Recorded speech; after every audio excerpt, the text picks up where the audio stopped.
बारे में मैं बता दूं कि यहां पे बहुत सिंपल सा प्रोग्राम रखा गया है।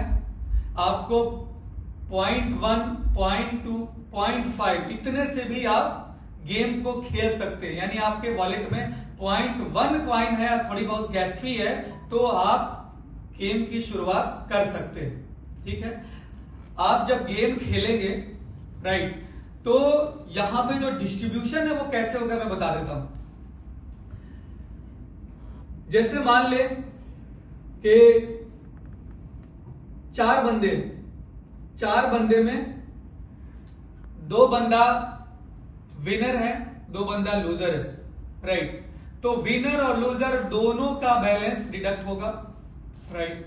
उसके बाद में उस बैलेंस का जो विनर होगा, ठीक है, वो विनर को 72% रिटर्न जाता है। 72%, 8% जाता है रेफरल में और 10% जाता है जैकपॉट में राइट। इसकी पूरी आपको जो स्लैब है ये पीडीएफ आपको मिल जाएगा प्रॉपर तरीके से, जिसमें आपको पूरी डिफाइन कर दी गई है। यानी कि जितना भी पहले से, हाँ इसमें एडमिन फीस भी जाता है 5% विनर से, 5% लूजर से राइट। फिर जैकपॉट में जाता है 5% विनर से, 5% लूजर से, और जो बच जाता है उसका 10% राइट जाता है उसको रेफरल को, और बाकी का जो विनर है उसको जाता है। तो ओवरऑल 72% विनर को चला जाता है, 8% वहां चला जाता है और 10% एडमिन को जाता है और 10% जैकपॉट में जाता है। इस तरह से पूरा इसका प्लान बना हुआ राइट। यहां पे चूंकि मेटा ओजोन पे कंपनी ने पूरी तरह से फ्री कर दिया, एक भी अपने लिए नहीं रखा, इसलिए अब जो भी कंपनी को मैनेज करनी है उनके यूज केस से ही करनी है राइट।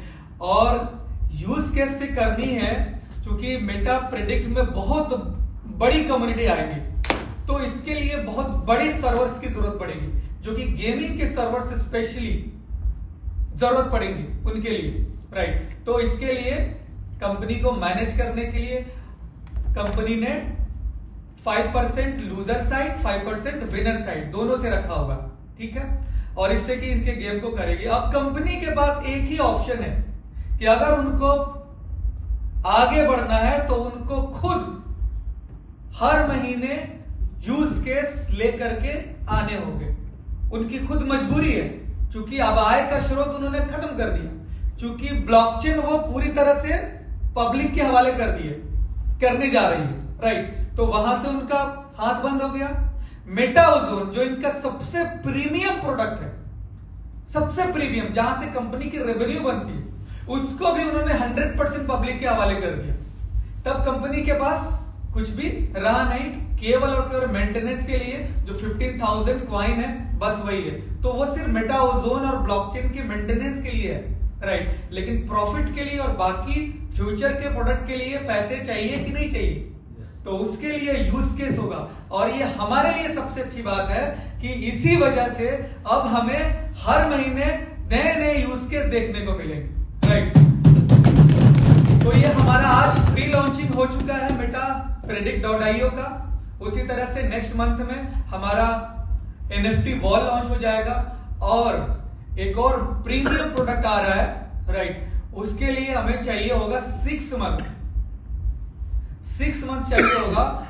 हम वो प्रोडक्ट लेकर आ रहे हैं मेटा ट्यूब, जो कि वाकई में गेम चेंजर साबित होने वाला है। यानी कि वो अलग ही, जो आज के डेट में हम लोग वो एप्पल देखते हैं ना, गूगल देखते हैं, माइक्रोसॉफ्ट देखते हैं, इस लेवल की प्रोग्रामिंग आपको मिलने वाली है मेटा ट्यूब के शक्ल में, जिसके अंदर आपको यूट्यूब का भी बेनिफिट मिलेगा और साथ ही साथ जो आज हम लोग जूम पे मीटिंग करते हैं इसका भी मिलेगा, और बहुत सारी कॉन्फ्रेंसिंग सॉफ्टवेयर्स आपको मिलेंगे। और ये सारे के सारे हमारे ब्लॉकचेन पे काम करने वाले Web3 प्रोडक्ट होंगे। और इसके लिए कंपनी ने काम करना शुरू कर दिया है, दिन रात काम हो रहा है, और जितने भी हमारे नोड होल्डर्स हैं वो इसके पार्टनर होंगे।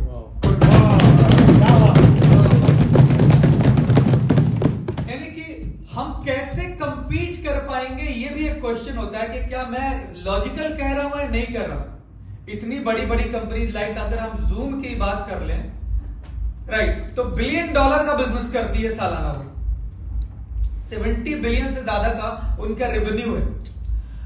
तो उतना डॉलर का बिजनेस करने वाली कंपनी को हम कैसे कंप्यूट कर सकते हैं? उनके पास बहुत बड़ी टीम है, बहुत बड़ी इन्वेस्टमेंट है।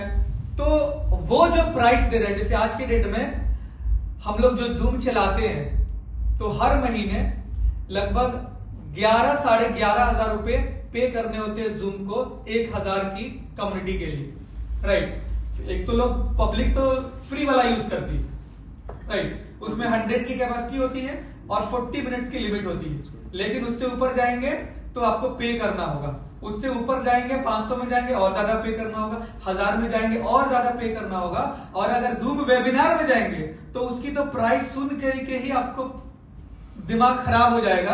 यानी कि एक कॉन्फ्रेंस में 50-50 हजार रुपए पे करने होते हैं एक कॉन्फ्रेंस में, एक दिन के, राइट। तो उनको कैसे कंप्लीट कर पाएंगे हम? तो वो ऐसे कंप्लीट कर पाएंगे क्योंकि ये जितने भी प्रोडक्ट चलते हैं ये सारे के सारे चलते हैं सर्वर्स के ऊपर।